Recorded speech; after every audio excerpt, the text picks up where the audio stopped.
Tek pasi kam ftu në takimun përfaqësues të sindikatës, në ora 12:20 është bë pagesa e parë ndaj trafikut urban.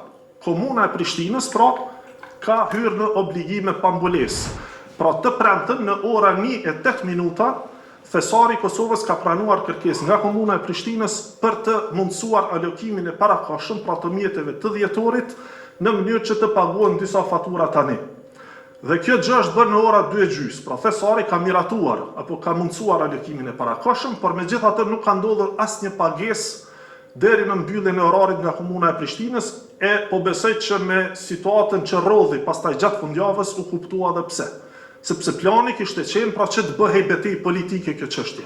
Edhe sot madje, edhe sot që i kanë pasur mjetet e alokuara, deri në ora 12, pra prej 8 deri në 12, megjithse kishte grevë dhe kishte ndërprerje të shërbimit të trafikut urban dhe transportit publik në përgjithësi, Komuna e Prishtinës nuk i ka bërë asnjë pagesë të vetme ndaj këtyre operatorëve.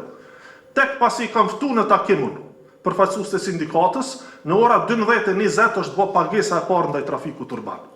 Deri këtu ka ardhur se ka shumë probleme, pra e para nuk ka buxhet të miratuar, i cili u refuzua të miratohej edhe në seancën e fundit e jashtëzakonshme, dhe e dyta, Komuna e Prishtinës pra ka hyrë në obligime pambulesë, dhe përveç këtyre obligimeve që janë ndaj operatorëve të transportit publik, ka dhe obligime tjera siç është ta zënë kontrata për ndërtimin e sheshit George Bush në vlerë 18.2 milion euro, e cila nuk është e buxhetuar fare në ligjin për ndarje buxhetore, pra me kodin përkatës të cilin e kanë parapara dhe zotimin e mjeteve. Pra 18.2 milion euro pa e pasur buxhetin kanë nënshkruar kontratë dhe kanë hyrë në obligime.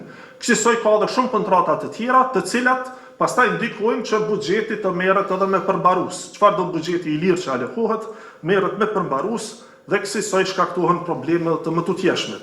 Afatet ligjore për buxhetin komunal kanë qenë kësaj.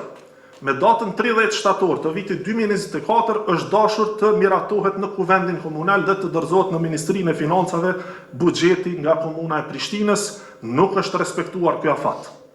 Me 31 tetor 2024 qeveria e miraton buxhetin në mbledhje dhe e dërgon në Kuvend. As ky afat nuk është respektuar nga Komuna e Prishtinës. Shkojmë tutje.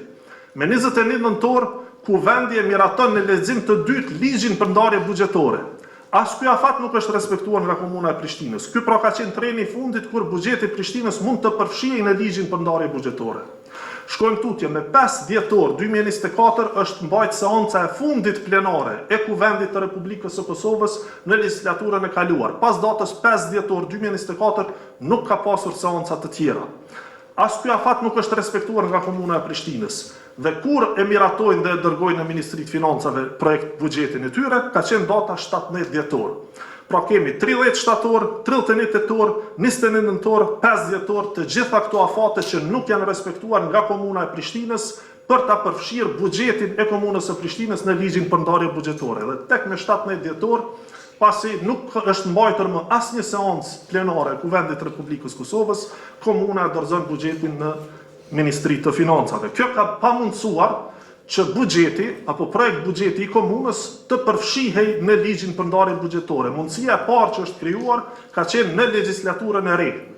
Pra pas konstituimit të Kuvendit që kishin tani, dhe pas kësaj kemi datën 30 tetor, kur kryesia e Kuvendit pra thret mbledhje në mënyrë që të shqyrtohet ndër tjera edhe pika për miratimin e buxhetit të Komunës së Prishtinës. Pra me 30 tetor 2025 thirret kryesia për ta trajtuar këtë çështje.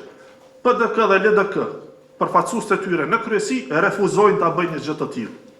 Pastaj kemi tutje edhe seancën e jashtëzakonshme me 19 nëntor, pra që thirret seanca e jashtëzakonshme si një tentativë e fundit për të miratuar buxhetin e Komunës së Prishtinës, edhe këtu PDK, LDK, AK, Nisma refuzojnë të marrin pjesë. Dhe kemi tentativën tjetër nga presidentja Vjosa Osmani me 20 nëntor që edhe një herë i fton partitë politike dhe u kërkon që nëse janë të gatshëm të kthehen ta mbajnë një seancë për të miratuar këto buxhete apo marrëveshjet ndërkombëtare, është e gatshme që ta shtyjë edhe më tej pra shpërndarjen e Kuvendit, edhe kësaj radhe pra edhe me 20 nëntor refuzojnë partitë e tjera që ta bëjnë një gjë të tillë.